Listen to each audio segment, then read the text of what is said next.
أعوذ بالله من الشيطان الرجيم بسم الله الرحمن الرحيم. Donc il dit qu'il a entendu ce hadith qui disait que le prophète sallallahu alayhi wa sallam a dit قال لا رقية إلا من عين أو حمى. لا رقية يعني أنفع وأشفى إلا من عين، أي إصابة العين بسبب الحسد الذي يكون في بعض الناس إذا نظر إلى الأشياء أصيب على إثر نظرته لأن نظره مسموم، وهذا من عجائب خلق الله سبحانه وتعالى وقدرته أنه يجعل بعض الأنظار مسمومة إذا نظر صاحبها إلى شخص أو إلى حيوان أو إلى شيء أصيب بإذن الله عز وجل. والعين حق كما في الحديث قال صلى الله عليه وسلم العين حق ولو أن شيئا سبق القدر لسبقته العين، هذا في الصحيح.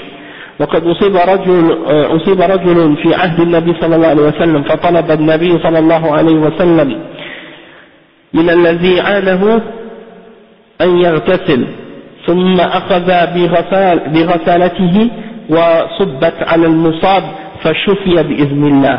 قال العين حق إن استغسلتم فاغسلوه وإن استغسلتم فاغسلوه. هذا هو علاجها، أنه يأمر العائن أن يغتسل ويغتسل بواطن إزاره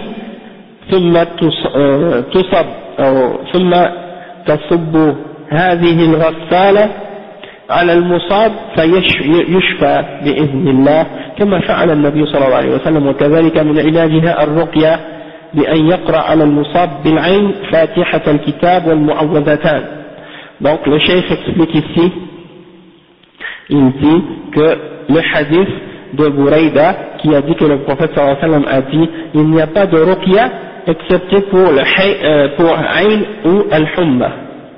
Et il explique qu'est-ce que c'est al-Ruqya et al-Ayn. Et qu'est-ce que ça signifie ce hadith? C'est-à-dire il n'y a pas de Ruqya, c'est-à-dire tu ne dois pas faire le Ruqya pour l'Ayn ou al-Humma.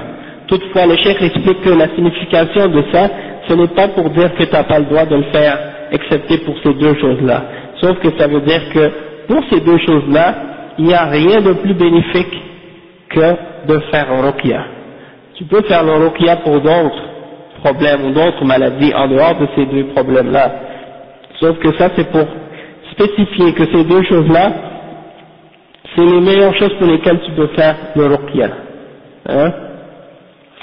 Et donc, le cheikh il dit que al-ayn, c'est quoi? C'est quand quelqu'un t'envoie un mauvais regard, t'envoie un mauvais œil, à cause d'une jalousie ou de quelque chose qu'il a en lui-même. Et donc ça, le cheikh il dit que ça c'est quelque chose qui peut arriver de la part de certaines personnes. Quand quelqu'un a de la jalousie envers une autre, et bien ça arrive que parfois il donne à l'autre un mauvais regard ou un mauvais œil, et à cause de ça, la personne tombe malade ou parfois même ça peut aller jusqu'à la mort. Dans un certain hadith, le prophète sallallahu alayhi wa sallam a dit que le mauvais œil peut même faire rentrer quelqu'un dans sa tombe. Hein? Et même donc le cheikh il dit que certaines personnes, donc quand ils regardent à certaines choses, automatiquement ils sont frappés par son regard, parce que son regard est empoisonné. Et ça fait partie des choses étonnantes de la création d'Allah subhanahu wa ta'ala et de la puissance d'Allah subhanahu wa ta'ala, qu'il a fait que certains des regards de certaines personnes soient empoisonnés. Donc, lorsque une personne regarde une chose ou une personne ou un animal, eh bien, parfois par la permission d'Allah, cette chose-là est frappée par ce regard, est frappée d'un mauvais coup ou d'un mauvais sort par ce regard. Et ça, le cheikh il dit, dans des cas comme ça, ça arrive bien entendu, mais tout ça c'est par la permission d'Allah. Il n'y a rien qui sort de la permission d'Allah. Et le prophète sallallahu alayhi wa sallam a dit à propos de Al-Ayn que c'est véridique. Il dit Al-Ayn haqq, c'est quelque chose de vrai. Hein, il y en a des gens qui croient pas en la magie. ou qui croient pas en sihr ou en la sorcellerie ou en le mauvais œil. Il dit ça, ces choses-là, c'est pas prouvable scientifiquement, donc on n'y croit pas. Mais le prophète sallallahu alayhi wa sallam nous dit ces choses-là existent et elles sont vraies. Hein, comme il y a des gens qui sont matérialistes, ils croient juste en ce qu'ils peuvent voir et toucher avec ou qu'ils peuvent ressentir avec leurs cinq sens. Et ils ne croient pas au djinn, par exemple. Alors que ça, c'est des choses qui font partie du rêve, de l'invisible. Et étant donné que le prophète sallallahu alayhi wa sallam nous a informé que ces choses-là sont vraies, et Allah subhanahu wa ta'ala nous en a parlé également dans la révélation, donc on doit croire en ces choses-là. Et donc, le prophète sallallahu alayhi wa sallam a dit, al-aynu haqq, le mauvais œil, il est véridique, il existe vraiment. Et s'il y avait quelque chose qui pouvait dépasser la prédestination, eh bien ce serait le mauvais œil. Ça c'est un exemple que le prophète sallallahu alayhi wa sallam a donné. Donc ça c'est dans le Sahih, c'est rapporté, c'est un hadith authentique. Et il y a un homme à l'époque du prophète sallallahu alayhi wa sallam qui a été frappé par le mauvais œil. Et qu'est-ce que le prophète sallallahu alayhi wa sallam a fait pour guérir cette personne? Il a demandé à la personne qui a donné ce mauvais œil-là, ou qui a fait ce mauvais œil-là, il a dit, lave-toi. Ok, il lui a ordonné, il lui a commandé de se laver, et de laver son izar, et de prendre l'eau dans laquelle il s'est lavé, pour le verser sur la personne qui a reçu le mauvais œil. Et la personne a été guérie par la permission d'Allah. Donc ça veut dire, si la personne connaît le coupable ou celui qui a été la cause du mauvais œil, eh bien, comme le prophète sallallahu alayhi wa sallam a dit, le mauvais œil est véridique. Donc si on vous demande de vous laver, lavez-vous. C'est-à-dire si toi tu penses que tu sais qui t'a donné le mauvais œil, tu as le droit d'aller voir cette personne, puis de lui demander de se laver et de prendre l'eau avec laquelle il s'est lavé pour le verser sur toi. Et donc il a dit, si quelqu'un vous demande d'aller vous laver, de vous laver parce qu'il croit que vous lui avez fait un mauvais œil, alors faites-le, allez lavez-vous. Et c'est pas nécessairement que la personne qui donne le mauvais œil, il le fait volontairement. Quelqu'un peut donner le mauvais œil à une autre personne sans même le savoir, sans même le vouloir. Donc c'est pour ça que il faut faire attention dans ce sens-là, et que si quelqu'un vient par exemple et il te dit je crois que tu m'as fait le mauvais œil, je voudrais que tu te laves, hein, et bien dans ce temps-là tu ne dois pas te fâcher, allez, mais tu dois le faire, puis la personne va utiliser cette eau pour se laver avec. Mais parfois il n'est pas capable de trouver ou de savoir qui lui a donné ce mauvais œil-là. Donc dans ce cas-là, comme le cheikh il dit, tu peux utiliser le ruqya, la récitation du Coran, comme par exemple Al-Fatiha et les deux derniers versets dans le Coran, Qul a'udhu bi rabbil falaq, Qul a'udhu bi rabbin nas, et tu les utilises comme verset, comme récitation pour te guérir du mauvais œil.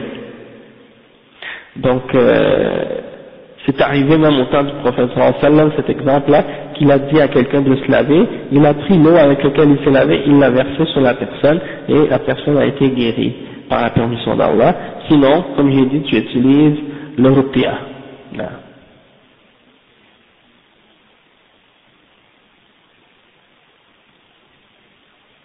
Ah ouais, peut-être par le miroir, quelque chose comme ça. Allahu a'lam. Al-ujb. Ouais. Et le frère dit, il a entendu quelqu'un qui lui a dit que tu peux même te donner le mauvais œil à toi-même. Comme si peut-être que tu te regardes et puis tu es ébloui par toi-même. Donc, même quand tu te regardes toi-même, ou tes enfants, tu te dis, Masha'Allah. Ça c'est une des choses, quand tu vois quelque chose que tu trouves beau, que tu es ébloui par cette chose, tu te dis, Masha'Allah, Tabarakallah. Tu dis ça pour éviter d'envoyer le mauvais œil sur la chose ou sur la personne. Tu dis, Masha'Allah, Tabarakallah. Parce que des fois c'est ça, tu vois quelque chose, un enfant, ou une voiture, ou une maison, ou une personne, ou un animal, waouh, comme elle est belle, elle est beau cette chose, une belle maison, puis tu vois 2 jours plus tard, elle est passée au feu, ou quelque chose comme ça. Des fois c'est parce que t'as donné un mauvais œil à cette maison, ou une personne, un enfant, tu le vois, tu te dis, oh, quel bel enfant, ou quel bel, hein, un beau petit garçon, une belle petite fille, tu te dis, oh, c'est des beaux enfants que tu as. Et là, le lendemain, tu vas y tomber malade, ou quelque chose comme ça. Donc,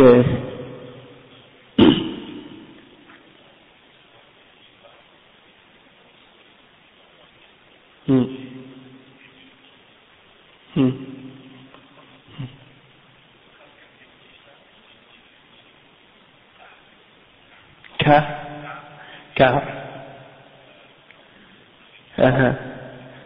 Masha'Allah, tabarakallah, oui. Oui, c'est ça. Donc, c'est ça. Donc, comme le frère, il dit dans la... Mais, par contre, qu'est-ce qui se passe parfois, c'est qu'il y a des gens qui utilisent des moyens pour se protéger du mauvais œil qui sont contraires à la charia, et qui rentrent dans le shirk, parfois. Soit le shirk akbar ou le shirk asghar, le shirk majeur ou mineur. C'est qu'ils vont porter des porte-bonheur, ou des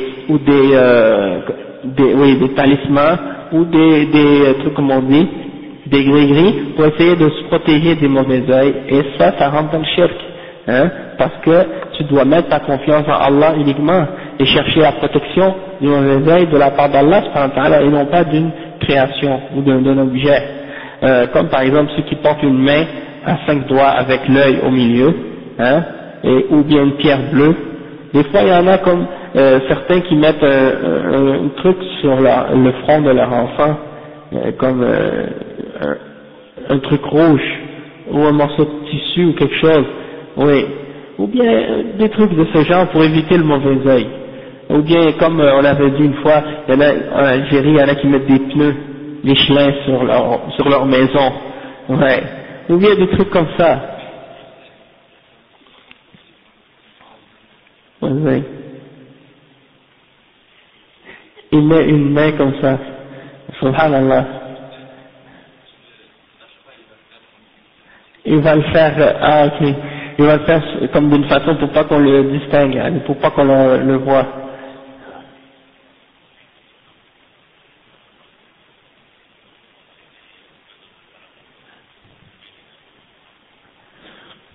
Dans un petit papier. Oui, c'est ça. Oui, ça c'est ce qu'on appelle le hujb, ouais. Ça, on va en parler, ça, de ça. Ça aussi, c'est la même chose. Autour de la taille, autour des bras, oui, ça aussi, ça rentre dans les formes de shirk. Ouais. Donc c'est ça. Donc ces moyens-là, c'est pas des moyens légaux pour se protéger du aïn. On n'a pas le droit d'utiliser ces moyens-là. Il y en a qui rentrent dans le shirk majeur. Majeur si tu crois que c'est réellement cette chose-là qui a un pouvoir de te protéger par lui-même, en dehors d'Allah subhanahu wa ta'ala. Ça c'est shirk akbar mukhrij min al-millah. Celui qui croit ça, il est en dehors de l'islam. Toutefois, s'il croit que c'est pas celui-là qui a le pouvoir en lui-même, mais que c'est un moyen permis d'utiliser, à qui Allah a donné à cette chose un pouvoir pour nous protéger, et que c'est un moyen de l'utiliser, c'est pas shirk majeur, parce que tu donnes pas le pouvoir direct à cette chose-là, mais tu l'utilises comme un moyen, alors que Allah n'a pas permis ce moyen-là, donc ça c'est shirk, mais c'est shirk mineur. Ça annule la valeur de ton action, de tes actions, mais ça va pas te faire sortir de l'islam complètement. D'accord? Toutefois, c'est quand même dangereux et très grave. Hein? Donc il faut éviter ces choses-là complètement.